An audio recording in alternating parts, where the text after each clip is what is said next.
فأقبل بعضهم على بعض يتساءلون قال قائل منهم إني كان لي قرين يقول أئنك لمن المصدقين। وہ مجھے کہتا تھا تم آخرت پر ایمان لاتے ہو، تم جنت پر ایمان لاتے ہو، تم جہنم پر ایمان لاتے ہو، ایسی باتوں کی بھی کوئی تصدیق کرتا ہے۔ أَإِذَا مِتْنَا وَكُنَّا تُرَابًا وَعِظَامًا أَإِنَّا لَمَدِينُونَ، جب ہم مر جائیں گے، مٹی ہو جائیں گے، ہڈیاں بالکل ختم ہو جائیں گی، أَإِنَّا لَمَدِينُونَ، ہمیں بدلہ دیا جائے گا۔ آپ سے نوائی رسول اللہ صلی اللہ علیہ وسلم کے پاس آیا اور اس نے بوسیدہ ہڈی اپنے ہاتھ میں لی تھی، تو عاصم بن وائل نے اس کو دونوں ہاتھوں سے ایسے مسلا، وہ چکنا چور ہو گئی، اس کا برادہ بن گیا۔ پھر اس نے پھونک مار کر اس کو اڑایا اور کہنے لگا محمد کیا قیامت کے دن تیرا رب اس ہڈی کو بھی زندہ کرے گا؟ تیرا رب قیامت کے دن اس ہڈی کو بھی زندہ کرے گا؟ تو اللہ نے قرآن نازل کیا اولم یری الانسان انا خلقناه من نطفة فاذا هو خصيم مبين والانعام خلقها لكم فيها دفء ومنافع، کہ اللہ تعالیٰ فرماتے ہیں اولم یری الانسان انا خلقناه من نطفة، انسان اپنی پیدائش کی طرف نہیں دیکھتا، ہم نے اسے ایک نطفے سے پیدا کیا، فاذا هو خصيم مبين، آج جب یہ طاقتور ہوا تو آج یہ میرے خلاف جھگڑالو بن کر آیا اور مجھے کہتا ہے کہ کون پیدا کرے گا؟ تو اللہ کہتا ہے اَيَحْسَبُ الْإِنسَانُ أَن لَّن نَّجْمَعَ عِظَامَهُ، انسان یہ گمان کرتا ہے ہم اس کی ہڈیوں کو جمع نہیں کر سکتے۔ بلا، ضرور بھی ضرور کریں گے، بلکہ کیا کریں گے؟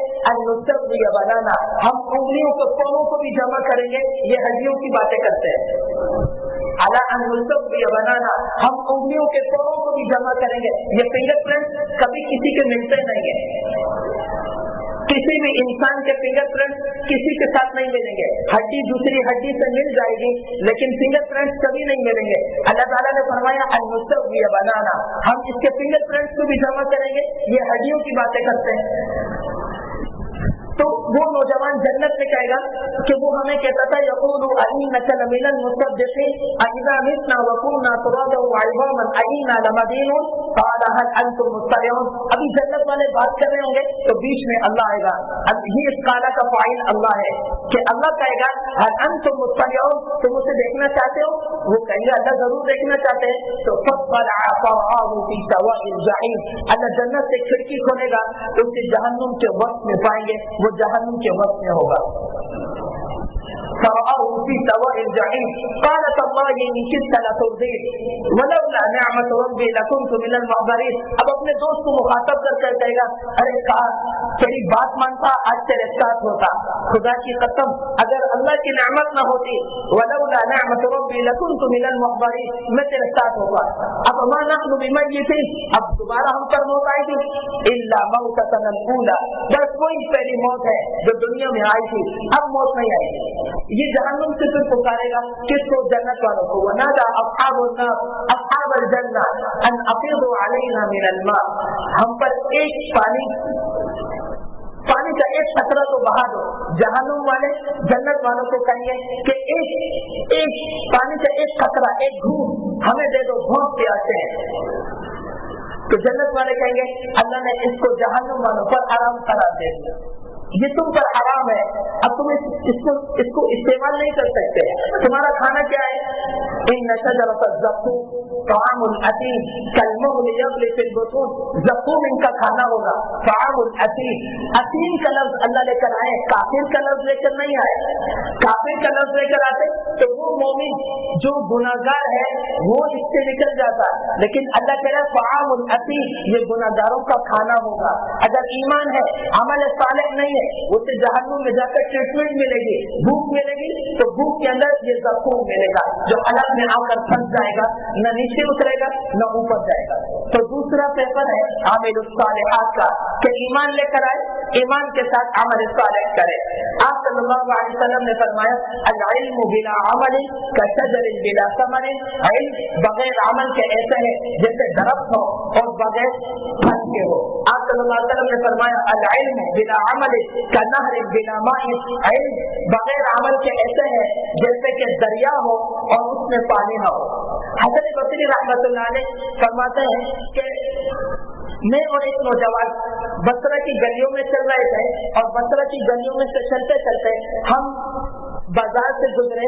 تو بازار سے جب گزر رہے تھے تو میرے ساتھ ایک نوجوان تھا اور وہ عابد تھا، جس کی گواہی حسن بصری دے رہے ہوں کہ وہ نوجوان بڑا عابد نیک اور صالح ہے، اور میرے ساتھ موجود تھا. تو ہماری دفاتر نظر ایک حکیم پر پڑی، اور حکیم کے سامنے مرد بھی تھے، عورتیں بھی تھی، بچے بھی تھے، ان کے ہاتھوں میں پیالے تھے اور ان پیالوں کے اندر پانی تھا، اور ہر شخص اپنی بیماری کی دوا اس حکیم سے لے رہا تھا. اور وہ حکیم اپنے وقت کا نہایت دانا طبیب تھا.